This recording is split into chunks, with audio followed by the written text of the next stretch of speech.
my name is Jenna, but you guys can call me Jen. Welcome back to my channel. Welcome to the start of another weekend vlog. Hi, hello. I just watched the season finale, season 4 of House. I have never cried so hard at a show. Oh my god. Who knew that what would get me with House is Wilson?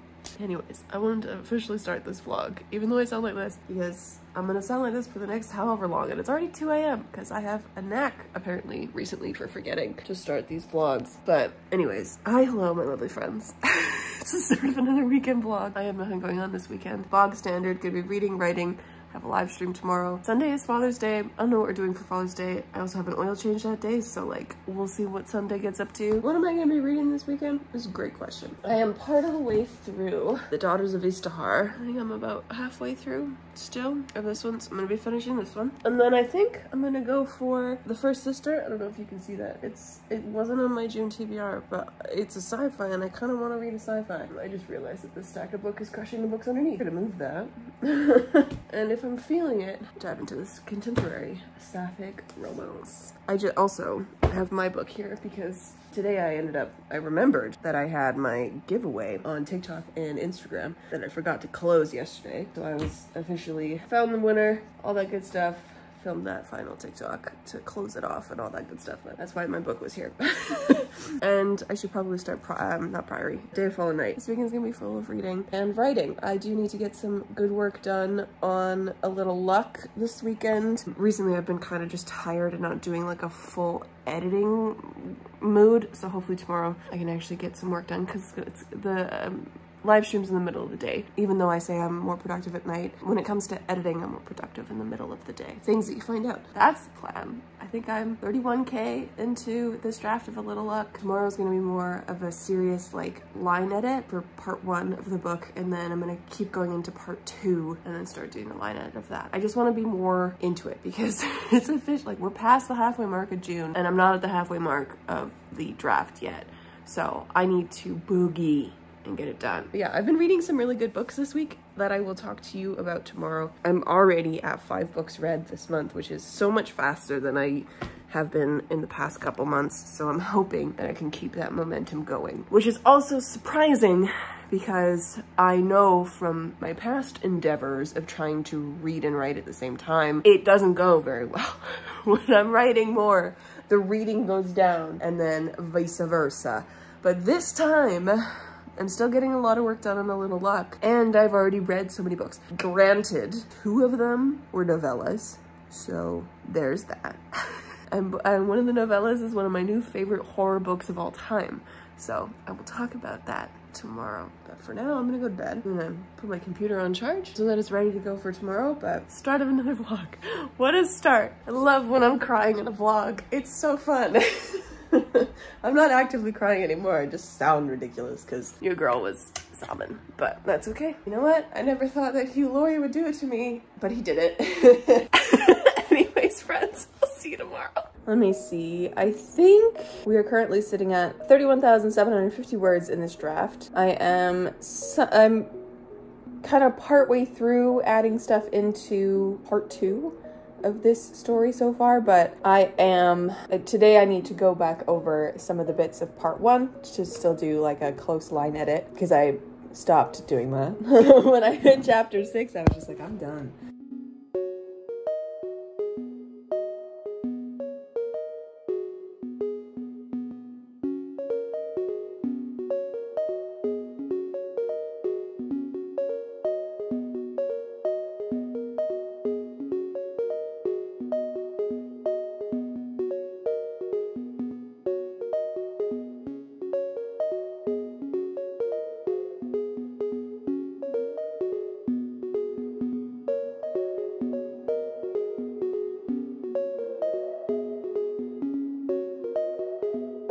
Hello, my lovely friends. Happy Saturday. I am here popping in just about to get in to bed because I have an oil change at 11 tomorrow and I cannot miss it. So I need to be actually sleeping at a normal time.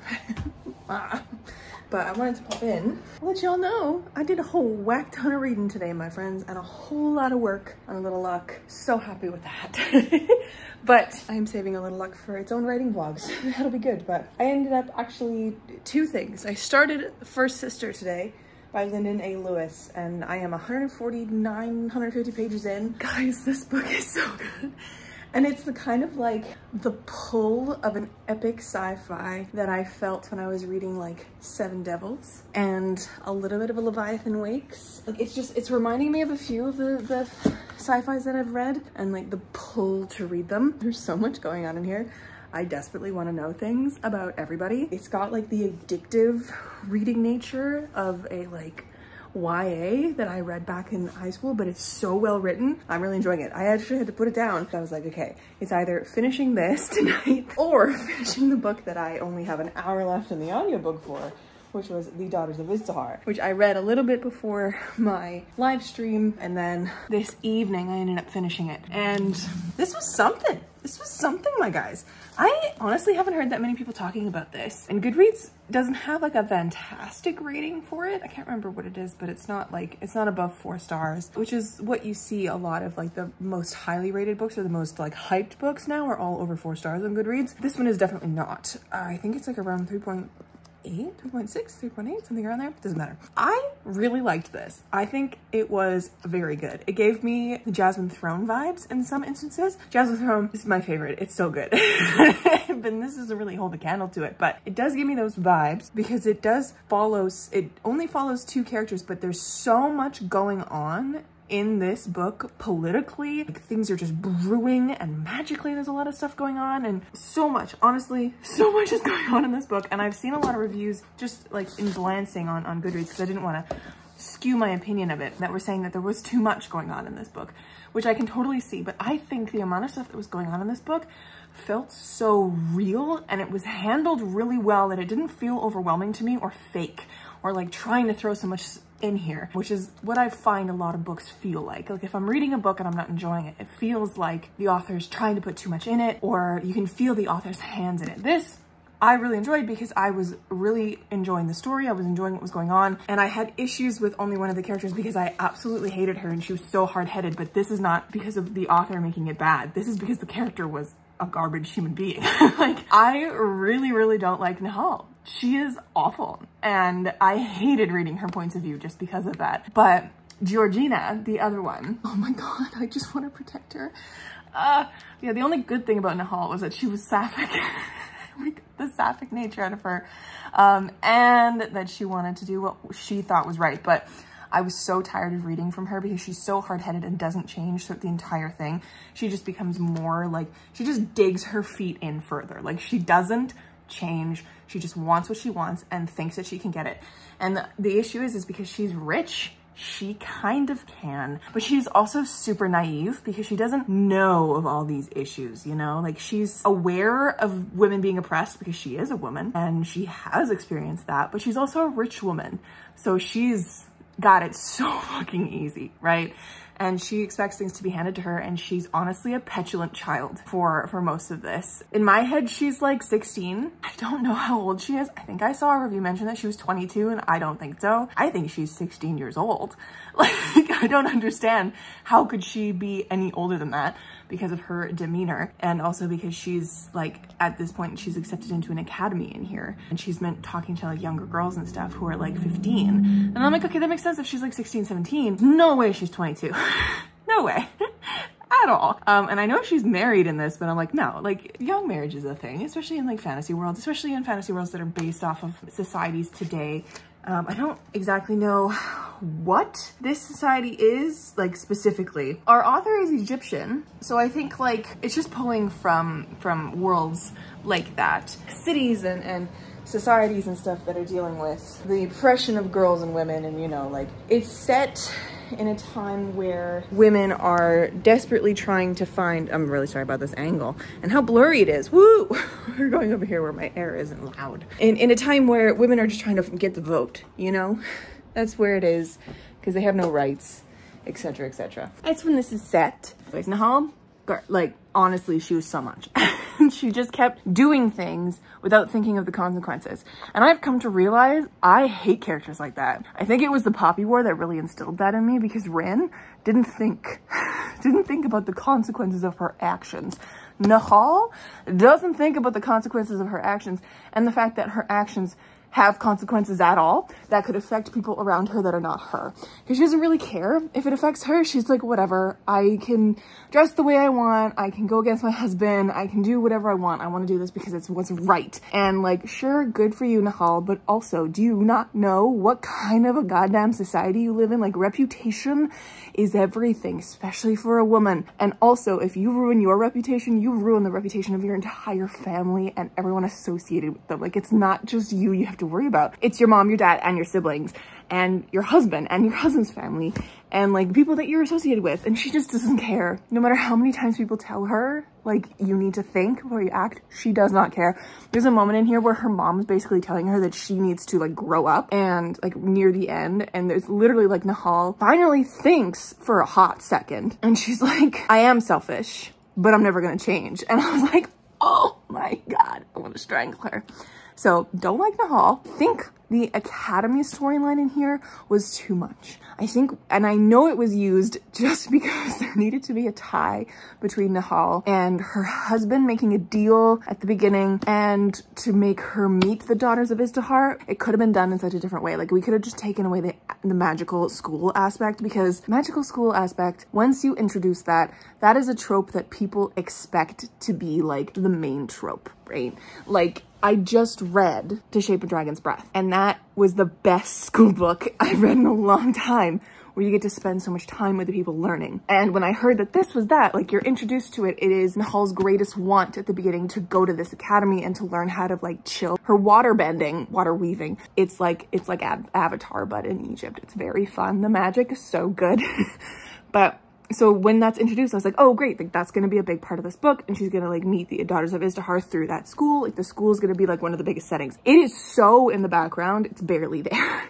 Like, it's used as a political kind of toy in the background. It's very like, the politics in this book are the forefront, and that's what should be advertised, not the school. And all I've heard is that it's a school in here, which is very interesting. But I will say, I really liked how much was going on in this book. It felt so real, as I said earlier. The politics in here, simmering, about to explode so much.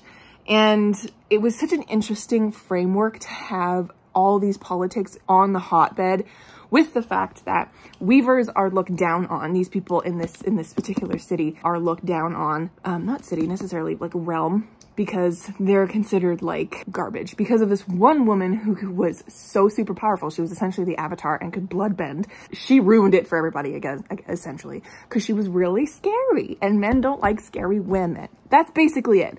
And so, like, she ruined it for everybody, and now everyone's paying for the consequences, kind of a thing. Nobody likes weavers, nobody likes women. That's essentially it. And the school in here has just barely been able to reopen, and also just barely been able to start accepting women as applicants and as students, because people hate weavers so much. And so I was very intrigued by this at the beginning, because it's presented in a way where like Nahal is the only weaver in her family, and her whole family looks down upon this as like just a trick that you can do, and like something that shouldn't be mentioned. And her mother is like, what are you gonna be, a soldier or a street dancer? And I'm like, oh, so this is where we're at. This is like, they hate weavers. They think they're worse than nothing. And then you get through the whole book and you're like, oh no, they just equate weavers with being women, and women are nothing. So this is great. Wonderful, wonderful for us women in this book. The politics in here are so cool. Like, it's so interesting, because you have that. You have the weavers being an issue, and it's already pretty tense about being this kind of a person having these abilities. You also have the fact that both of our characters, Nahal is rich and in a arranged marriage at the beginning of this. She's forced into it, and she's fighting against oppression of women, and she does not care about reputation. On the other side of it, you have Georgina, who is poor and whose lover is now married to Nahal because of this arranged marriage. And he offers her basically like, I'll take you as a concubine and I'll treat you so well. You'll have all the money you want, you'll need for nothing, and you'll be happy. And she's like, you don't get it. That's going to ruin my reputation. So everything for Georgina is about her reputation because she wants to protect her family. And so it's such an interesting coin toss having Nahal be so careless and then Georgina being so careful. And then them dealing with all these political ramifications about the daughters of Izdihar at the center of this, who are these women essentially in the suffragette era trying to get the vote for women. And there's magic. Like, it's just, there's so much in this book, my guys, but I think it was done very, very well. And I really recommend this book. I don't know what I'm going to rate it. I'm going to sleep on it, but I did really enjoy it. So who's to say? Like, the writing was great. The pacing was great. The story was really good. I just hated Nahal, but that's a personal opinion. That's nothing to do with the author's work and the book itself. She crafted a really shitty character. And she crafted someone that I really would never be friends with. I would hate with every grain of salt in my body. And then she crafted Georgina, who is my favorite. I love her so freaking much. And I just want to save her. She got the short end of the stick through the whole book. And I just want the next book for her to be Georgina's book. I just want it. And then the next book, I want Nahal to get beat so damn hard that she is humbled for real and that she learns. That's all I want. That's all I want from this. And I want more sapphic. Please make it more sapphic. Please make it more sapphic. Hadir. Please. I had to look at the author's name because I couldn't remember it. Please make it more sapphic. Anyways, so that's what I did today. I read The Daughters of Izdihar and started the first sister, but I will tell you more about the first sister tomorrow probably because I'll be finishing it tomorrow because it's just that good. All the books recently that I've been reading are so fantastic. I didn't tell you about What Moves the Dead by T. Kingfisher, which is the horror book that I read this week. I read it one night because I got the book from the library and I love T. Kingfisher, and that is one of my favorite horror books I've ever read, if not my favorite one, because I don't read a lot of horror. It was so good. It's a retelling of The Fall of the House of Usher by Edgar Allan Poe. I love it, and I'll explain more about it if you guys want at a later date, but yeah, 5 stars. It was fantastic. So good. And then I got an email from Wingraph, which is the cozy fantasy magazine that I have previously talked about on my channel a bunch of times. We love them, and author Nathaniel Webb is coming out with his own cozy fantasy book that I have an arc for, which I really need to read. I really need to get around to reading it, but it's an e-arc, and I have a lot of troubles reading electronic copies of books just because I don't like reading on screens. But I just got an email from Wingraph saying that their submissions for Wingraph number 4 are open as of July 1st to the 7th for short stories. They haven't had their short story ones open very often, or I just wasn't paying attention enough. And so I got really excited because I would love to have a short story in that magazine. So I started planning one from my world, which is very fun because it's actually one that I've thought about previously that I'm thinking about doing for a short story collection.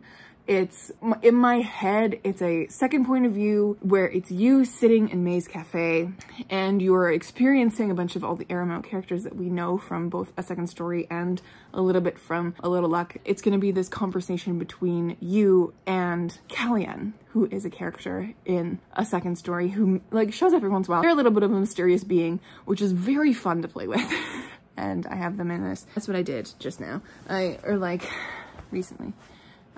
Tonight started planning for stuff, which is very exciting, kind of planning the content that I want in the short story and the like setting and the vibes. This is what I'm going to be working on. This is a surprise for me to be doing this now, but I'm going to try to squeeze it in on top of editing A Little Luck so that I can have something to submit to Wingraph. Anyways, I have now been talking for almost 20 minutes. So I'm going to say goodnight. I'll talk to you tomorrow. It's been a good day. It's been a great, productive day.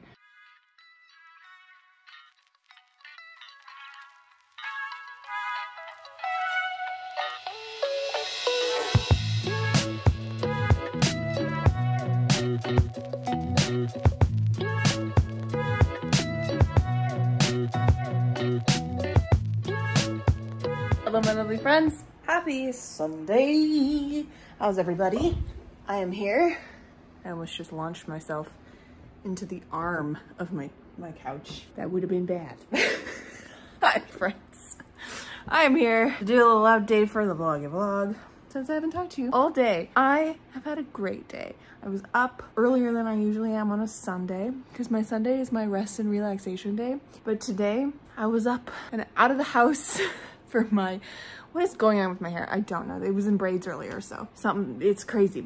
Went to my oil change this morning, which took an hour and a half, which is ridiculous. They shouldn't take that long. There was no one else in there. they were just dicking around for an hour and a half, which made me so mad. In that hour and a half, I got like a page and a bit written for the short story that I told you guys about yesterday. It's just kind of like setting the scene kind of a thing. Only a page and a half because I kept getting distracted by different things. It's very hard for me to write when, one, I don't really have a proper desk. I'm just sitting, especially if I'm in public. If I don't have a proper table or something like a surface to write on, I just have my leg and my notebook, which is not fun. And I kept getting distracted. And then I went down a rabbit hole because I was trying to remember if I knew the word for the bit of architecture that you sometimes see in like little English towns or like little towns in Scotland, really old towns with old architecture, like reminiscent of when they had like alleyways that would snake behind houses that were really, really small. And I know they're called something like this is called a close, but it's not exactly the word I was looking for, because I was like, there's gotta be a word for when you see in like a building situation, there is like a piece of the building that is built into the next building, but you can walk underneath it to like the next road. Like there's gotta be a word for that. I just asked my friends. They started telling me about the Bridge of Sighs, which is close, but I Googled it. It is not the bridge. No, the Bridge of Sighs is an actual bridge. It's not like this little itty bitty thing that you kind of see in some architecture. Like there's like a room there, and it's like on a mass scale, the Bridge of Sighs would be that. And I know people have been colloquially calling pieces of architecture like that, but that's like a very specific cultural thing from like Italy.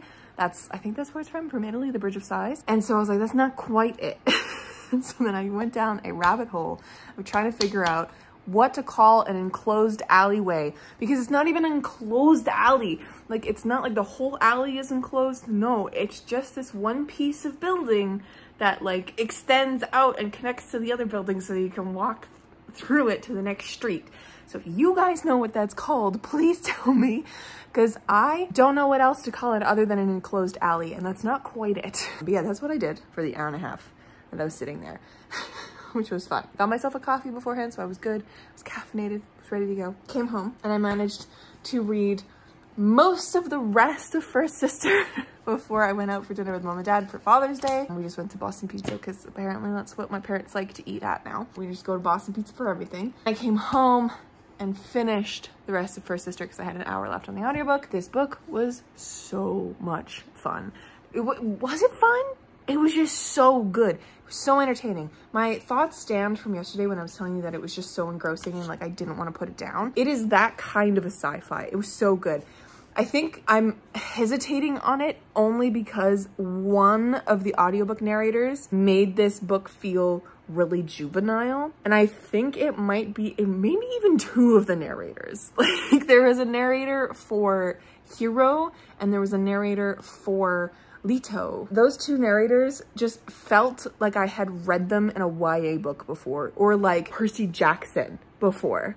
And I was just like, that's not the right vibe for this, because the other narrator for our First Sister is the narrator from the Poppy War. So the vibes were weird with the narrators, but I really enjoyed the story other than that. So it's just like, I'm hesitating because I'm like, did I like all of the points of views? But I think it's just because the one point of view, Hero's point of view, I didn't see the point of it until the very end when everything wrapped up together. And let me tell you, that ending, I did not see it coming from a mile away. I was so shocked. I was shooketh.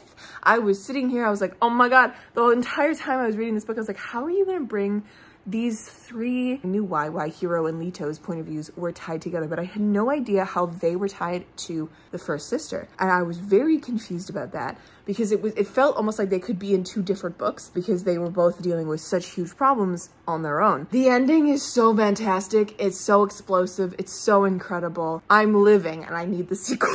I haven't been surprised by an ending in a book in a really long time, and this did it for me. Like usually when I get to the ending of a book, I'm satisfied. Things are working out the way they should be. It's great. This one shook me. I was sitting here, I was just like, oh my God, so many things are happening. Didn't see that coming. Didn't see that coming either. And just like the way that they all came together, I was losing my shit.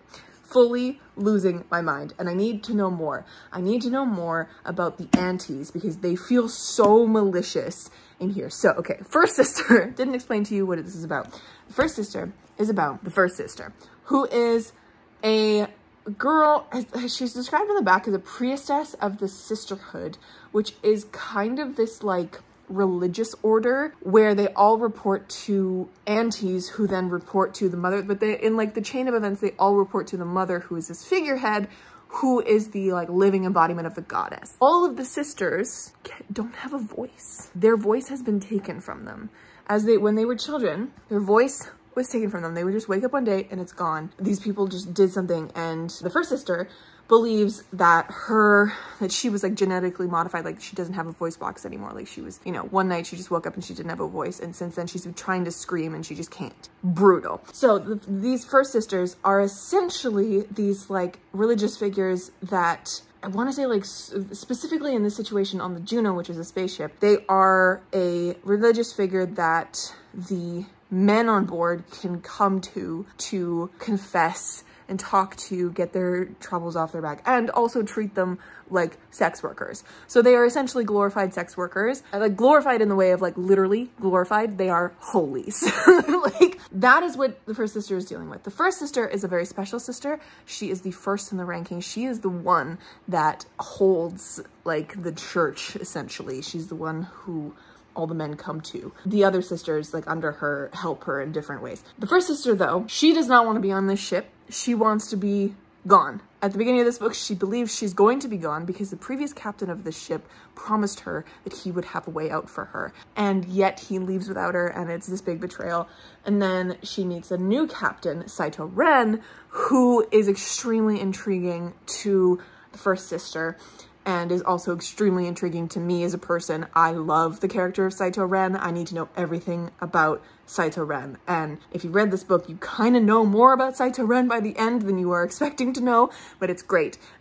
And they kind of kindle this relationship through the fact that the first sister is supposed to spy on Saito Ren for the motherhood, but also in the way of like Saito Ren and the first sister are communicating in a legal way. The sisters aren't allowed to write or speak to anyone because they don't have a voice, and they're not allowed to write to anyone. But Saito Ren is like, I want to know everything about you. I want to actually have a conversation. I just don't want to speak at you, right? And so she gives the first sister paper, and they write, or the first sister writes to Saito Ren.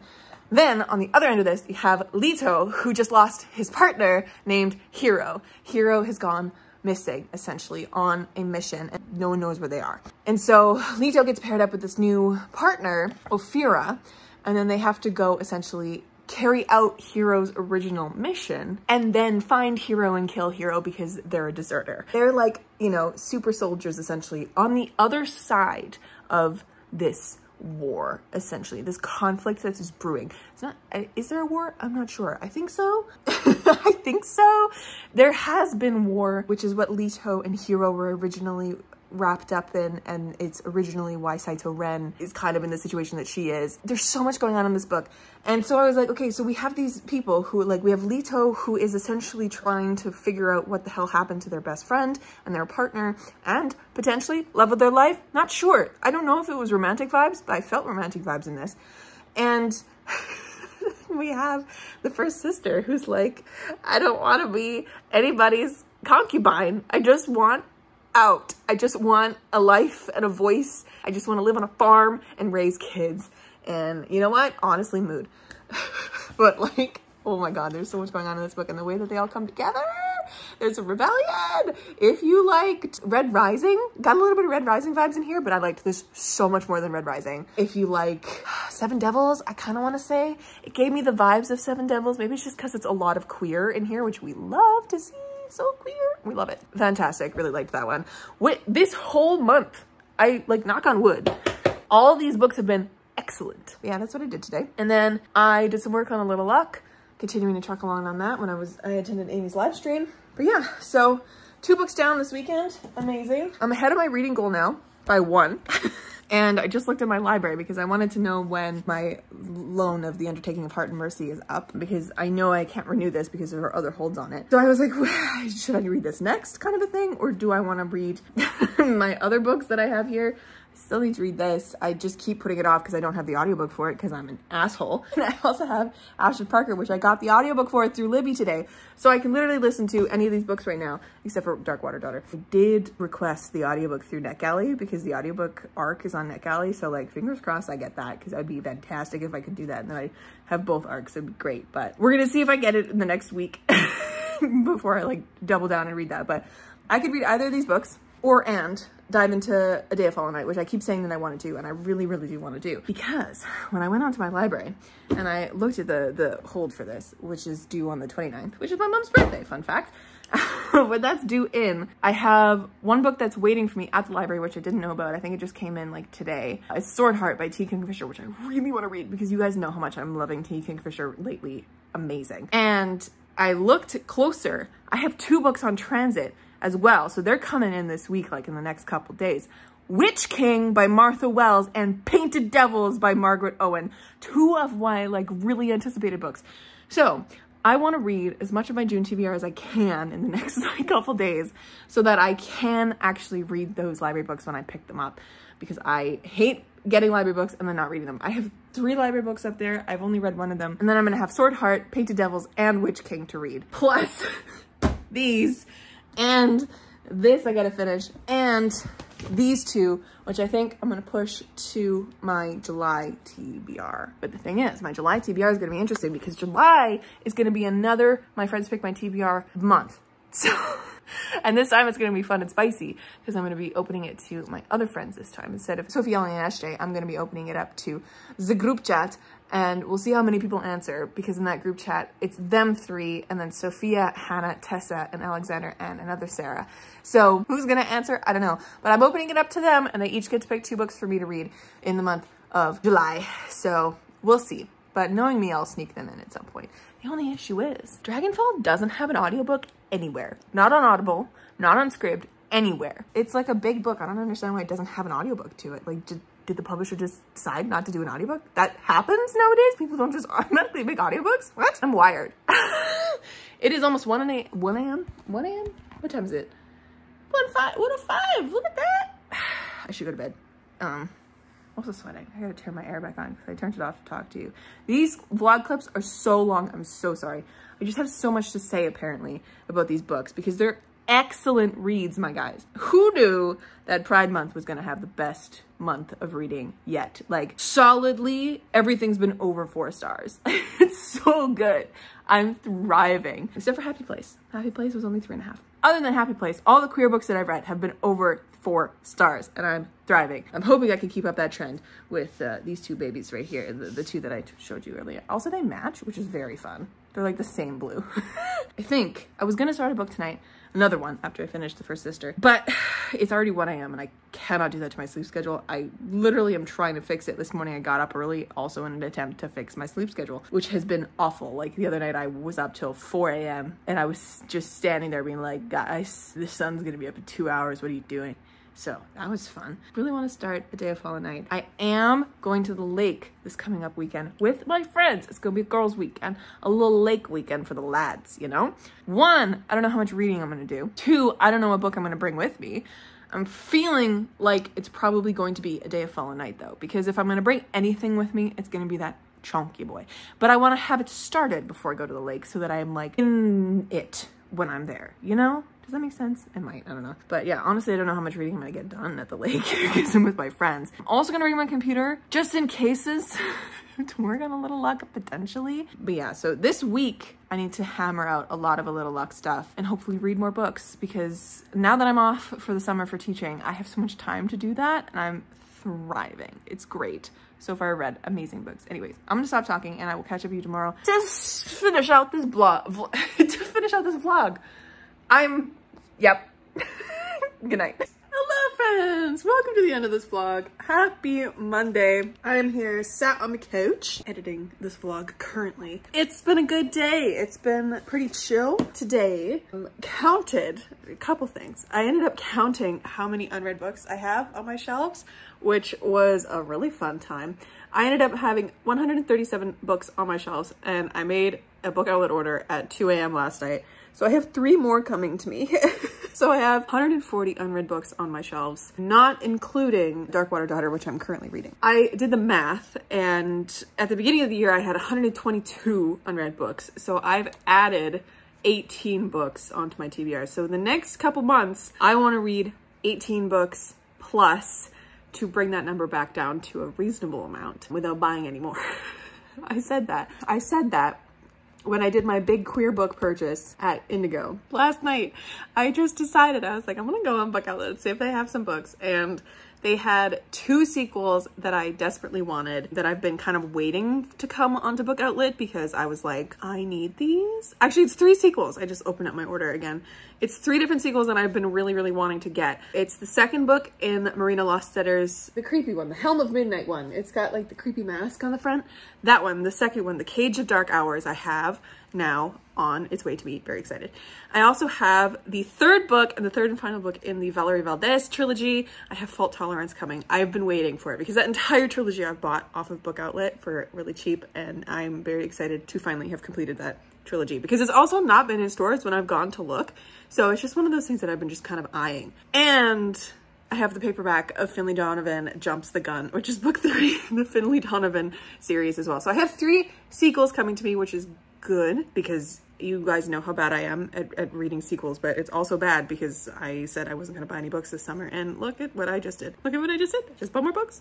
So no more purchasing anything for the rest of the summer because I need to save my pesos for publishing book 2. Speaking of, if you guys have any wish to support me in any way, I do have a Ko-fi shop now. If you don't want a signed book plate, but you can get a signed book plate if you want. You can also just buy me a coffee on Ko-fi, which is like their whole thing. Like you can just buy me a coffee. It's like $2 or however much you want to tip me essentially. Every single coin from that will go to book 2. So it would be lovely if I could get a little support because it's expensive to do, you know? It's expensive to publish books, but you don't have to at all. You don't have to at all. The link is in my bio if you want to go check it out. If you want a signed book plate as well, it's in there. So link is in the description. Go check it out. But yes, so that's the plan anyways, because I have so many unread books on my TBR. I have 18 over what I started the year with. I need to read books down. So long tangent aside, I pulled all of those 137 books off my shelves. You guys remember the thing that I do. My friends pick my TBR every so often. And so for July, it's my friends pick my TBR month. So I opened it up to the bigger group chat and had the 4 friends in there that aren't usually part of the ones that pick my TBR. I had them each pick 2 books. And then the ones that usually do pick have picked 1 book. I'm just waiting for one more person to get back to me to pick a book. And I have it sitting on my console there. So I have 11 books to read in July, all from my shelves, which is very good for me. Recently, the reading has been very good, very, very awesome, very wonderful. So hopefully I can just keep burning through the books that I own and finally get back on track. My shrinking of my TBR. Anyways, speaking of books that I did read this weekend, you guys know Daughters of Izdihar and The First Sister were read this weekend, which were both fantastic books. I ended up giving The Daughters of Izdihar 4 stars and The First Sister 4.5 stars. This month has been exceptional for reading. Like I was looking at my bullet journal and I have 2 3.5 stars and everything is above that. 6 out of 7 books that I've read so far this month have been queer, which is just perfection. There was one DNF, but we're not going to talk about that one. Everything else has been beautiful and wonderful. So hopefully I can keep up this momentum. And today I did get approved for the audiobook for Darkwater Daughter. So you guys know what I'm going to be doing right after I finish editing this vlog. What a solid weekend, my friends. It's been great. It's been grand. I will catch you guys in another video very soon. I hope you all are doing very well. And thank you so much for watching. Stay kind and keep on reading.